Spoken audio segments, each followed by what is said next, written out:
Hello everyone, আসসালামু আলাইকুম। Welcome back to my channel আরশের আম্মু।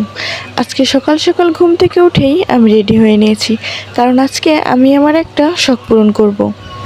তাই তো আমি সুন্দর করে রেডি হয়ে নিয়েছি। এখন আমি যাব মুর্শিদপুরে। তো শেষ পর্যন্ত আপনারাও আমার সাথে থাকুন আর দেখতে থাকুন আজকে আমি আমার কোন শখটা পূরণ করব। তো আমি চলে আসছি রাস্তার ধারে, আর এইখানে দাঁড়িয়ে আমি অটোর জন্য অপেক্ষা করতেছিলাম। আর এইখানে এত পরিমাণে বাতাস ছিল যে এত রোদ্দুর হওয়া সত্ত্বেও আমার গায়ে একটুও রোদ লাগতেছিল না। পুরাই মন প্রাণ ভরানো বাতাস। গ্রামের পরিবেশ যে এত সুন্দর হয়, যারা গ্রামে থাকে একমাত্র তারাই জানে। তো আপনাদেরকেও আমাদের এই গ্রামটা একটু দেখায়, কত সুন্দর আমাদের এই গ্রাম, কত সুন্দর গ্রামের পরিবেশ। তো আমি আর এত সুন্দর পরিবেশে এত সুন্দর বাতাসে বেশিক্ষণ দাঁড়িয়ে থাকতে পারলাম না। তারপর পরে অটো চলে এসেছিল, আর আমিও অটোতে উঠে মুর্শিদপুরের উদ্দেশ্যে রওনা হলাম। আপনারা যারা যারা আমার ভিডিওটি দেখছেন তারা অবশ্যই একটু কমেন্ট করে জানাবেন আপনারা কি গ্রামে থাকেন নাকি শহরে থাকেন। মুর্শিদপুর আসার পরেই আমি ফার্স্টে চলে এসেছি একটি ফার্মেসিতে বাবুর জন্য কিছু ওষুধ কেনার জন্য, এবং ওষুধ কেনার পরেই আমি চলে এসেছি আমার মূল কাজে। তো এটাই হচ্ছে আমার সেই শখের জিনিস, যেটা গত 3-4 মাস ধরে কিনবো ভাবছিলাম, কিন্তু কোনো না কোনো কারণেই কেনাই হয় নাই।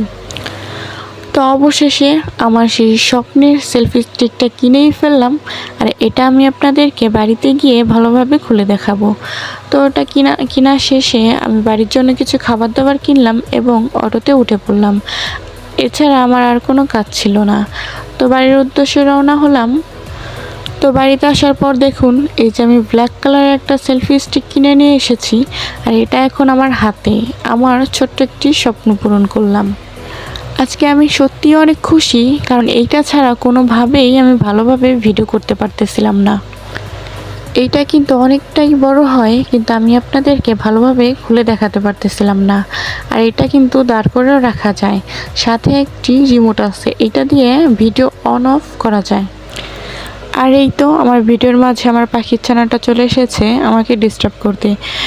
সেলফি স্টিকের রিমোটটা দেখতেই ও নিবে, দেখুন কিভাবে খোলার চেষ্টা করতেছে একা একা।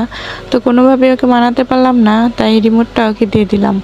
আর এটা হচ্ছে মোবাইল সেট করার স্ট্যান্ড। এখানে কিন্তু ভালোভাবে মোবাইল সেট করা যায়। আমি বাড়িতে আসার পরও কয়েকটা ভিডিও করে দেখেছি, এটা খুবই কোয়ালিটিফুল। তো আজকের ভিডিওটা এই পর্যন্তই। সবাই ভালো থাকবেন, সুস্থ থাকবেন, খোদা হাফেজ।